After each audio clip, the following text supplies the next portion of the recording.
Hey guys, ఈరోజు నేను మా అమ్మమ్మ వాళ్ళ ఇంటికి దువ్వ అయితే వచ్చేసాను.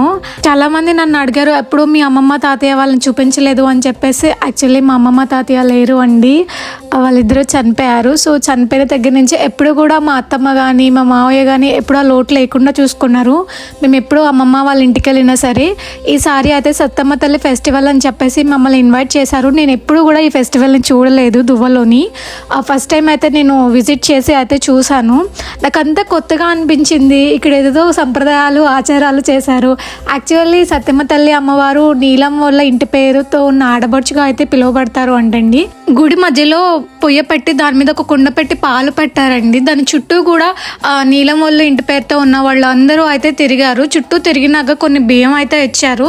ఆ బియ్యంని తీసుకొని ఆ దాంట్లో అయితే వేయమన్నారు. నేను కూడా అలానే వేసాను. అలా వేయగానే అది మొత్తం పొంగలిలా అయిందండి. తర్వాత ఆ ప్రసాదాన్ని అయితే అక్కడికి వచ్చిన వాళ్ళందరికీ పంచిపెట్టారు. ఇంకా పానకం చలివిడి ఇలాగ కూడా పంచిపెట్టారు. కొంచెం సేపు నా ఫ్యామిలీ మెంబర్స్తో అయితే నేను ఆ టెంపుల్ దగ్గర చాలా పీస్ఫుల్గా అయితే టైం స్పెండ్ చేశాను. తర్వాత అక్కడ ఆ భోజనాల ఏర్పాట్లు కూడా చేశారు. వచ్చిన వాళ్ళందరికీ కూడా హ్యాపీగా అయితే నేను అమ్మవారి ప్రసాదం తినేసి మా ఫ్యామిలీతో కొంచెం సేపు మంచిగా ప్రశాంతంగా అయితే గడిపేసి నేను మళ్ళీ అయితే ఇంటికైతే వచ్చేసాను. మీ ఊర్లో కూడా ఇలాంటి ఫెస్టివల్స్ ఏమన్నా ఉంటే నాకైతే కామెంట్ చేసేయండి. బాయ్.